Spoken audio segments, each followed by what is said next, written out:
This is an MTM production. Hello, you beautiful people. Today's video is going to be a bit different than what I have planned for the rest of this series, in the sense that it's going to be much more informationally dense, with a focus on history as opposed to philosophy.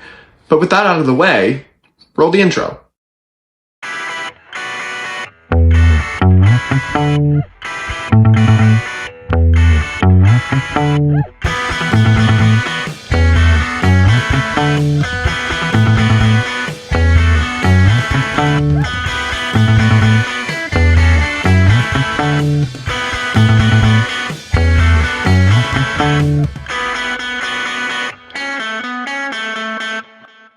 The rise of the Batista regime in Cuba marks a critical chapter in the island's history, reflecting the dynamics of imperialism, class struggle, and the resistance to capitalist domination.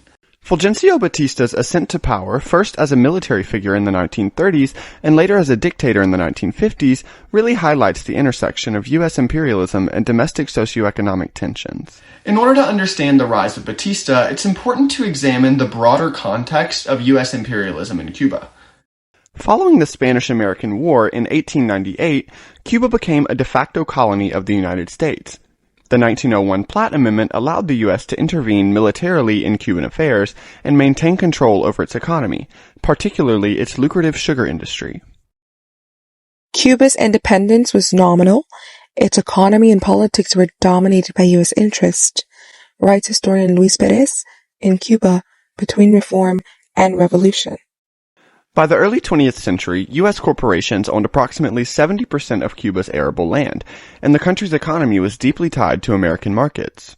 All of this intervention created an extremely stark divide between the wealthy elites who were aligned with U.S. interests and the vast majority of impoverished workers and peasants.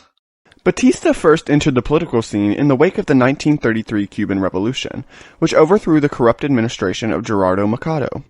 On September 4, 1933, Batista, then a sergeant in the Cuban military, led the Sergeants' Revolt from Camp Colombia in Havana. This revolt established Batista as the dominant figure in Cuban politics, effectively controlling a series of puppet presidents from 1934 to 1940. From its outset, the Batista regime served as a tool of the Cuban bourgeoisie and U.S. imperialism. He suppressed leftist movements like the Cuban Communist Party, as well as upholding the socio-economic structures that continued to perpetuate inequality. As historian, Jules R. Benjamin notes in the United States and the Origins of the Cuban Revolution, Batista's role was characterized by cynical manipulation of nationalist rhetoric while consolidating power through alliances with domestic elites and foreign capital. In 1940, Batista was elected president in a relatively free election, marking a brief period of constitutional rule. The 1940 Constitution, one of the most progressive in Latin America at the time, had promised labor rights, land reform, and social justice. And, as I'm sure you could have guessed, those promises went completely unfulfilled. Batista's administration prioritized the interests of U.S. corporations and the Cuban oligarchy, sidelining all of the meaningful reforms that he had promised. The plight of Cuban workers and peasants remained unchanged, as the sugar monoculture continued to dominate the economy. The gap between the promises of the Constitution and the realities of Batista's government began to erode public trust. After a period in political exile, Batista returned to Cuba and staged a coup d'etat on March 10, 1952, just months before scheduled elections. The coup was supported tacitly by the U.S. government, who viewed Batista as a reliable ally in the fight against communism during the Cold War. Under Batista's dictatorship, Havana became a playground for American tourists. Organized crime flourished, and the corruption reached unprecedented levels. The regime's reliance on repression, including censorship, torture, and extrajudicial killings, further alienated the Cuban population. And from a Marxist perspective, the Batista regime exemplifies a neocolonial relationship between Cuba and the United States. Batista's government facilitated the extraction of wealth by U.S. corporations, all the while crushing any revolutionary aspirations that the Cuban workers and peasants may have had. Vladimir Lenin's analysis in Imperialism, the Highest Stage of Capitalism, it provides a lens through which to view this dynamic. Lenin argues that imperialism represents the exploitation of weaker nations by more powerful capitalist states. In Batista's Cuba, this exploitation was evident in the dominance of U.S. economic interests and the subjugation of the Cuban proletariat. The Batista regime's oppression galvanized resistance across Cuban society. The 26th of July movement, led by Fidel Castro, emerged as the vanguard of the revolutionary struggle. The movement's assault on the Moncada barracks in Santiago de Cuba on July 26, 1953, marked the beginning of a new phase in the fight against Batista's dictatorship. "History will absolve me," declared Fidel Castro in his defense speech following the Moncada attack. His words really resonated with the Cuban masses, who saw in this revolution a path towards true independence and social justice. In the early morning of January 1st, 1959, the Cuban Revolution achieved a monumental victory. Fidel Castro, Che Guevara, and the revolutionary forces of the 26th of July movement ousted the dictatorial regime of Fulgencio Batista. But as the Cuban people began to build a new society, free from imperialist exploitation, they faced immediate opposition, not only from internal reactionaries, but from the full might of U.S. imperialism. This wasn't just a political struggle. It was an ideological one, seeing as the Cuban Revolution represented socialism, challenging the capitalist order of America. The revolution, which sought to end U.S. dominance, was also a social revolution, one that aimed to uplift workers and institute socialism. The Cuban government embarked on land reforms. They nationalized U.S.-owned industries and made education and healthcare universal. These were moves that directly threatened the capitalist order. From the moment Fidel Castro assumed power, the United States immediately recognized the revolution as a direct challenge to its hegemonic interests in the Western Hemisphere. The U.S.'s initial response was an attempt to co-opt the Cuban government, diplomatically, of course, but this was a failure, because Castro's government was committed to socialist principles, and thus relations soured quickly. The Eisenhower administration, driven by Cold War paranoia and the desire to preserve U.S. dominance in the region, began to plot against the Cuban government. The CIA in particular saw the Cuban Revolution as an existential threat to U.S. economic interests and the larger imperialist world order. This was the beginning of what would be a long and bitter struggle.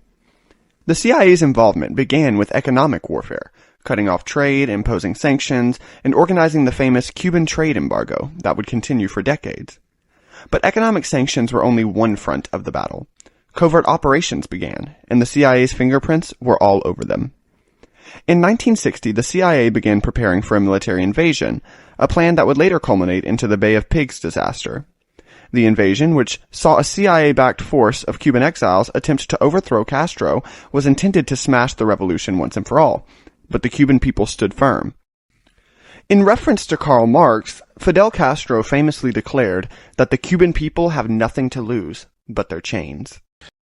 The massive failure that was the Bay of Pigs invasion completely humiliated the United States, but not enough to stop them from attempting to end the Cuban Revolution. The CIA then turned to more insidious methods, including assassination attempts on Castro himself. Over the years, the CIA has made at least 638 attempts to assassinate Fidel Castro.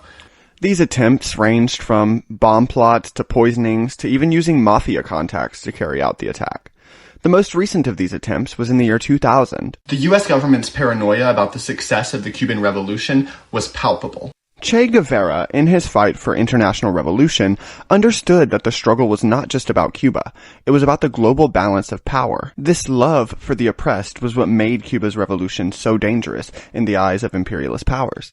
Despite the CIA's machinations, Cuba stood strong.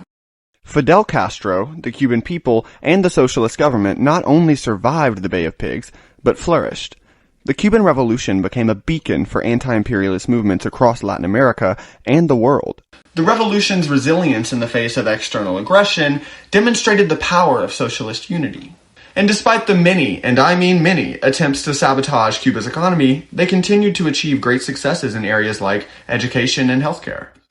Cuba's internationalism and its commitment to spreading the ideals of revolution and socialism was another reason why the CIA sought to crush the revolution. The CIA's involvements in Cuba reveal the links that U.S. imperialism will go to maintain their control over the global capitalist system. The Cuban Revolution stands as a symbol of resistance, showing that when the oppressed rise up, even the might of the U.S. cannot easily crush their aspirations. The Cuban people have endured credible hardships, but the revolution has not only survived, it has inspired generations of revolutionaries.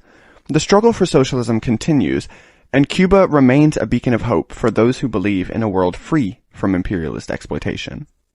The Cuban Revolution isn't merely a chapter in your history books. It's an ongoing struggle, a reminder that U.S. imperialism can be beat, and that socialism can triumph.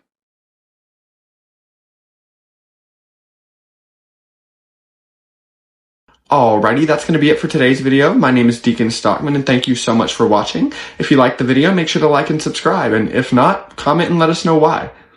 And I'll make sure to leave a list of references and sources in the description, as well as the social medias of everyone who helped make today's video possible. Thank you so much again, and we'll see you next time.